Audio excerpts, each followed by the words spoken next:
예, 반갑습니다. 진보당 공동대표 김창년입니다. 지난 2월 13일 새벽 5시 세종호텔 고진수 해고 노동자 동지가 호텔 앞 10m 높이 구조물에 올라 고공농성을 시작했습니다. 오늘 16일차 3주차가 되고 있습니다. 2017년 정리해고법 폐지, 비정규직 철폐를 요구하며 광화문 광고탑 단식 농성을 한 지 9년 만에 해고자가 되어 오른 두 번째 고공농성입니다. 진보당은 세종호텔 정리해고 철회와 고진수 해고자의 고공농성을 지지하며 광장에서 만들어진 다양한 사회적 목소리, 연대의 마음을 모아 사회 대개혁에 적극 나서겠습니다. 오늘의 발언 순서는 진보당 상임대표인 김재현 대표님의 사회 대개혁의 필요성, 그리고 최대근 서비스연맹 부위원장님의 정리해고 사회적 살인이라는 주제로, 그리고 허지 세종호텔 사무장의 15년간의 투쟁을 끝내자는 내용으로 발언을 이어나가겠습니다.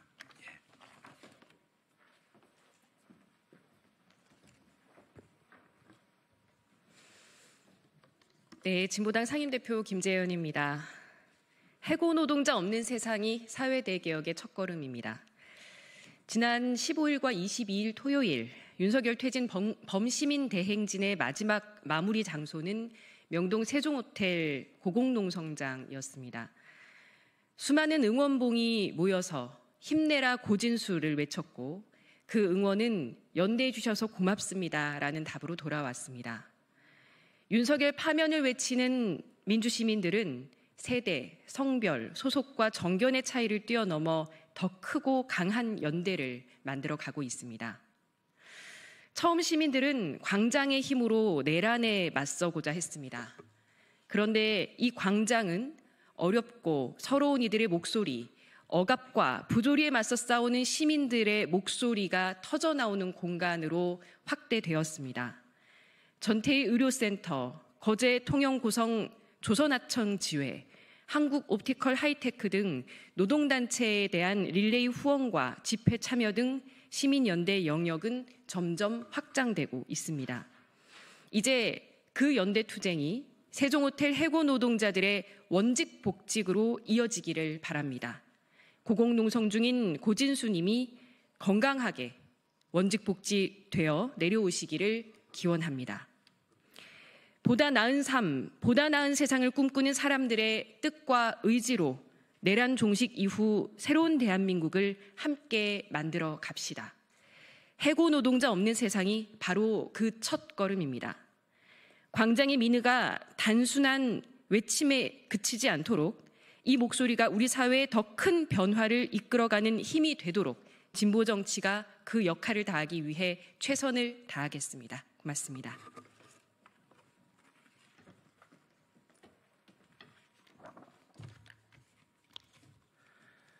서비스연맹 부위원장 최대근입니다. 얼마 전까지 자신이 일했던 호텔 앞에 도로 위 고공철제 구조물에 우리 고진수 동지가 있습니다. 얼마나 억울했으면, 얼마나 분통 터졌으면 한 발자국도 디딜 땅이 없는 좁고 추운 고공에 올라가서 소리를 치고 있겠습니까? 6명의 해고자의 복직을 위해서, 회사가 잘못됐음을 알리기 위해서 조명건의 폐악질을 알리고 있습니다. 조명건의 세종대학교 대항학원은 겉으로는 학교 법인인 척하지만 결국 자본이 또 다른 형태로 부를 축적하는 변정 악질 자본에 불과합니다. 문제는 사학 비리의 운영입니다. 노조 혐오입니다. 또한 정리해고라고 하는 사회적 악법입니다. 노동자에게 해고는 아시다시피 사회적 살인이자 경제적 죽음입니다. 이미 교육부에서 주명건을 이사장과 이사직에서 해임을 시켰음에도 불구하고 몇 년 뒤에 또다시 그 자리에 돌아올 수 있는 이 잘못된 사학법도 있습니다. 주명건 일가의 사욕을 채우는데 수익사업체의 걸림돌이 되는 우리 민주노총을 탄압하고 온갖 방법으로도 안 되자 정리해고라고 하는 또 하나의 악법으로 노동자를 죽음으로 내몰고 있습니다. 노동자에게는 정리해고는 지금의 비상계엄과 다르지 않습니다. 미래의 경영상 긴박한 어려움이 예상이 되면 회사 마음대로 눈에 가시인 민주노총 조합원을 해고시키고 경영이 호전된 지금도 아직까지 복직시키고 있지 않고 있습니다. 대법원까지 갔지만 정리해고는 인정되었고 해고된 지 3년이 지난 지금 우리 가정경제는 이미 파탄난 지 오래입니다. 이대로 있을 수 없지 않겠습니까? 일상의 삶은 처참히 파괴되고 정말 억울하고 분통 터지는데 이대로 가만히 있을 수 없어 그 위험한 고공에 올라갔습니다. 우리 노동자들이 할 수 있는 것이 그리 많지 않습니다.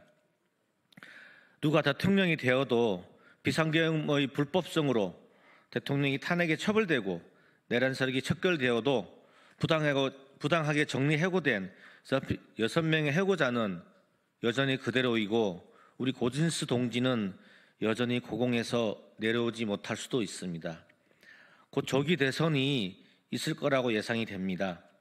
우리가 기대하는 새로운 세상은 일상의 풍경에서 그치는 것이 아니라 사회 대개혁을 이루는 것이라고 생각합니다.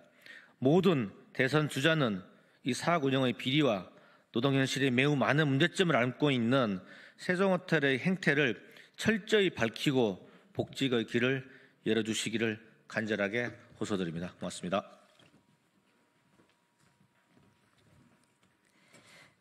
세종호텔 정리해고의 문제를 크게 살펴보자면 사립학교법과 정리해고법의 문제입니다.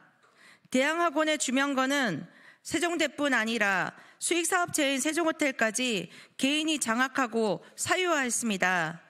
113억 교비 횡령 의혹으로 물러났음에도 이명박 정권 때 세종호텔 회장으로 돌아왔습니다.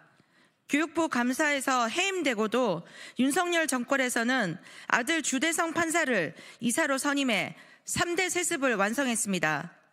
문제가 이렇게 여러 번에 걸쳐 지적된 이사회 임원이 다시 되돌아올 수 없게 사학법을 반드시 개정해야만 합니다. 3번씩이나 좀비처럼 살아 돌아오는 비리 사학을 우리는 언제까지 지켜봐야만 합니까? 또한 기업에 정규직을 해고할 수 있는 칼자루를 쥐어준 정리해고법도 문제입니다. 세종호텔처럼 코로나 같은 일시적인 사유도 있습니다. 코로나가 끝난 후 이전만큼 수익이 복구된 이후에도 여전히 기업은 미래에 다가올 위기까지 포함한다는 정리해고법입니다. 정리해고법은 세종호텔의 경우처럼 노동조합을 뿌리 뽑는 방법으로 악용되었습니다. 거기에 복수노조법과 한몫합니다. 사실상 사측이라고 볼 수 있는 팀장들이 주도해 만든 복수노조는 철저히 어용입니다. 팀장이 우리 노조를 탈퇴하라고 할 때 버틸 수 있는 조합원은 없습니다. 우리 노조는 순식간에 소수노조가 되고 사측 노조는 호봉제를 성과 연봉제로 밀실 합의해 줍니다. 이 연봉제는 1년에 30%까지 삭감할 수도 있고 찬반 투표 한 번 없이 13년째 임금을 동결시키고 있습니다. 세종호텔 지부는 해고 전에도 반복되는 전환 배치와 임금 삭감에도 퇴사하지 않고 싸워왔습니다. 정리해고에 맞서 3년을 투쟁해왔지만 재판으로만 해결하려는 세종대 주명건과 복직이 논의되지는 못했습니다.